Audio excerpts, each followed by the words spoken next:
둘째 아들놈이 시벌겋게 핏발선 눈으로 마당에 들어설 때부터 집구석 공기가 사나웠다. 10년 넘게 소식 한 자 없던 놈이 야밤중에 대문도 안 닫고 기어들어왔는데 손에는 시커먼 흙이 잔뜩 묻은 포대자루를 들고 있대. 자루 밑바닥에서 피가 뚝뚝 떨어지는데 이 미친놈이 싱글벙글 웃으면서 방으로 대뜸 들어가는 거요. 어메 나 부자 됐소 하는데 등골에 소름이 좌르르 돋으면서 온몸에 털이 바짝 서대. 대체 저 자루 속에 뭐가 들었길래 피비린내가 온 방안을 진동을 하냔 말이다. 방바닥에 피가 허연 장판을 시뻘겋게 적시는데도 놈은 실실 웃기만 해. 방문 틈으로 들어오는 칼바람이 촛불을 흔드는데 아들놈 눈동자가 뒤집혀서 흰자위만 희번덕거리더란 말이지. 너 저게 뭐냐 당장 내다버려라. 내가 소리를 고래고래 질렀는데도 들은 척도 안 해. 자루끈을 스르륵 푸는데 썩은 살점 냄새가 코를 찔러서 숨을 쉴 수가 있어야지. 자루 속에서 툭 떨어진 건 다름이 아니라 하얗게 새어버린 사람 손가락이대. 그것도 마디마디가 전부 가위로 잘린 채로 수십 개가 후두둑 쏟아지는 거요. 어메 이거면 우리 평생 먹고 살아. 이 미친놈아 이거면 우리 평생 먹고 살아. 진짜라니까 이거면 우리 평생 먹고 살아. 놈이 미친 귀신이라도 붙었는지 똑같은 말을 귀신처럼 중얼거리는데 눈물이 왈칵 쏟아지대. 손가락 끝마다 시커먼 흙이 꽉 차 있는 게 이건 분명히 무덤을 파헤친 짓거리여. 그때였어. 마당에서 쿵쿵쿵 하고 무거운 발소리가 나직하게 들려오대. 사람 발소리가 아니여. 마치 맨발로 진흙탕을 득득 긁으며 걸어오는 거친 소리였어. 아들놈이 그 소리를 듣자마자 자루를 품에 꽉 껴안고 구들장 밑으로 기어들어가대. 숨겨줘 어메 나 찾아왔어 숨겨줘. 이 짓거리를 하는데 문 밖에서 슥슥 창창지 문을 긁는 손톱 소리가 나기 시작하는 거요. 창창지 문에 커다란 그림자가 비치는데 목이 부러진 것처럼 옆으로 꺾인 형상이대. 내 손가락. 내 손가락. 낮게 깔린 목소리가 방바닥을 타고 올라오는데 심장이 터질 것 같더라고. 아들놈은 구들장 밑에서 숨도 못 쉬고 부들부들 떨고 있고 문 밖에 그것은 문고리를 덜컥덜컥 흔들어대. 문살이 부서지기 직전인데 갑자기 아들놈이네 다리를 꽉 붙잡더니 눈을 부릅뜨고 속삭이대. 어메 저거 어메가 낳은 큰아들이야. 방문을 당장이라도 부수고 들어올 것처럼 문고리가 자지러지게 흔들리는데 머릿속이 하얘지대. 죽은 큰아들이라니? 5년 전에 강가에서 휩쓸려 시체도 못 찾고 상여만 나갔던 그 불쌍한 내 자식이 왜 저기서 목이 꺾인 채 서 있단 말이냐. 구들장 밑에서 아들놈은 제 형이 찾아왔다며 이빨을 딱딱 부딪히고 문 밖의 그림자는 문종이를 손가락으로 툭툭 찢기기 시작하대. 구멍난 창호지 사이로 시커먼 눈알이 방 안을 쓱 후아보는데 그 눈빛이 마주치는 순간 숨통이 딱 막히는 거요. 어메, 나 추워. 문 열어줘. 어메, 나 추워. 문 열어줘. 어메, 나 추워. 문 열어줘. 귀를 찢는 듯한 목소리가 온 방안을 울리는데 아들놈이 품에 안고 있던 자루 속의 손가락들이 갑자기 지들끼리 부딪히며 다다다닥 소리를 내며 살아서 움직이기 시작하대. 자루 틈새로 기어나온 허연 손가락들이 방바닥을 벌레처럼 기어다니며 큰아들의 목소리가 나는 문 쪽으로 향하는 거요. 아들놈은 미쳐버렸는지 그 손가락들을 다시 잡으려고 방바닥을 피가 나도록 긁어대고 문 밖의 형체는 찢어진 문틈으로 길고 가느다란 팔을 쑥 밀어넣대. 그 손목에는 살점이 다 썩어 문드러진 자국이 선명한데 손가락이 단 하나도 없이 뭉툭하더란 말이지. 그 뭉툭한 손이 방바닥을 더듬으며 기어다니는 손가락들을 하나씩 주워 모으는데 소름 끼치는 뼈 맞추는 소리가 나직하게 들려와. 뚝끄덕, 뚝끄덕.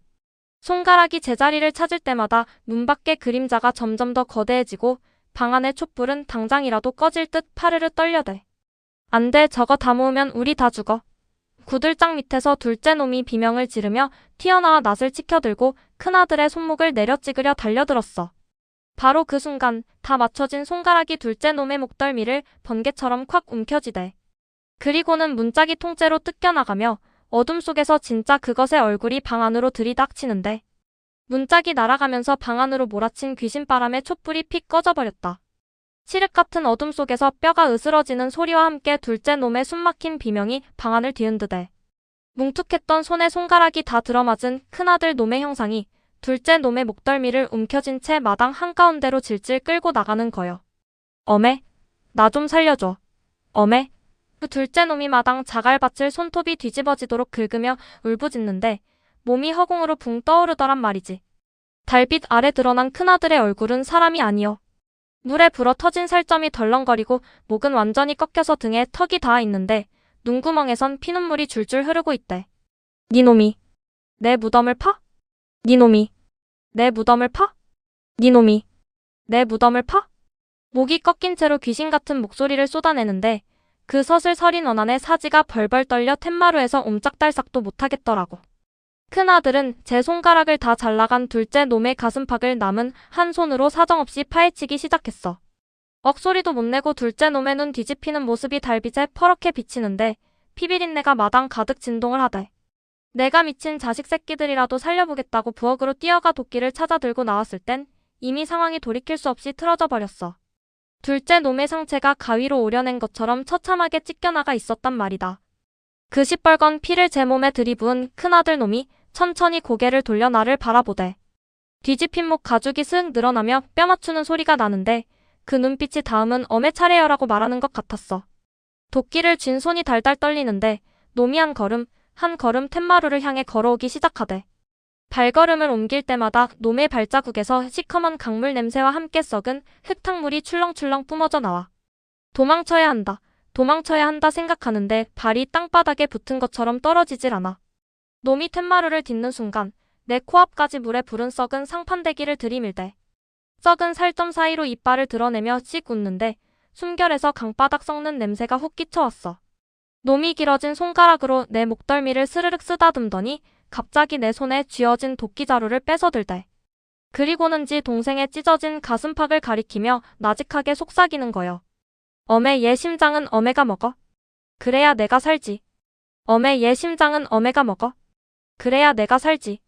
귀신 먹은 소리를 짓거리는 큰아들 놈의 눈구멍 속에서 시커먼 구더기들이 후두둑 쏟아져 내 손등 위로 기어다니나. 둘째 놈의 벌려진 가슴팍 속에서 아직도 펄떡 뛰고 있는 시뻘건 심장이 달빛을 바다번들거리는데 보기만 해도 구역질이 밀려와 숨을 쉴 수가 있어야지. 놈이 내 목덜미를 쥔 손가락에 서서히 힘을 주는데 목뼈가 으스러질 것처럼 아파오고 눈앞이 노래지더란 말이다. 못한다 이놈아. 내가 내 자식 새끼 염통을 어떻게 씹어먹냐. 내가 악을 쓰며 침을 뱉었더니 놈의 얼굴이 순식간에 악귀처럼 험악하게 일그러지대. 안 먹으면 엄의 손가락도 다 잘라버릴겨. 안 먹으면 엄의 손가락도 다 잘라버릴겨. 안 먹으면 엄의 손가락도 다 잘라버릴겨. 놈이 내 손목을 콱 움켜쥐더니 아까 그 무덤에서 나온 가위를 어디서 꺼냈는지 내 엄지손가락에 쩍하니 갖다 대는 거여. 가위날이 살을 파고드는데 생살이 찢어지는 고통의 비명이 터져나왔어. 그 순간 마당 구석에 처박혀있던 둘째 놈의 시체가 갑자기 상체를 벌떡 일으키더니 가슴팍이 훤히 뚫린 채로 기괴하게 웃기 시작하대. 엄의 형 말 들어. 맛이 아주 좋아. 둘째 놈의 목소리와 큰아들의 목소리가 한데 섞여온 마당을 웅웅 울리는데 정신이 미쳐버릴 것 같더라고. 그때였어. 집 뒤편 대나무 숲에서 스산한 바람이 휘몰아치더니 쿵, 쿵, 쿵 하고 아까보다 훨씬 더 거대하고 묵직한 발소리가 담장 너머에서 들려오기 시작하대. 그 소리가 나자마자 나를 겁주던 큰아들 놈의 눈동자가 갈팡질팡 흔들리며 겁에 질린 개새끼처럼 부들부들 떨기 시작하는 거여. 담장 위로 쓱 올라온 건 사람의 머리가 아니라 수십 마리의 시커먼 구렁이들이 한데 뒤엉켜 꿈틀거리는 거대한 형상이었어. 그 형상이 텐마루에 서 있는 우리를 향해 스르륵 내려오는데 큰아들 놈이 내 손목을 놓고 마당 구석으로 허겁지겁 도망치려 하대. 하지만 이미 늦었어. 담장을 넘어온 그 무언가가 거대한 그림자로 마당 전체를 집어삼키며 우리를 덮쳐오는데 담장을 넘어온 거대한 구렁이 더미 속에서 50년 전에 돌아가신 시아버지가 쓰던 낡은 갓을 쓴 형체가 슥 솟아오르대.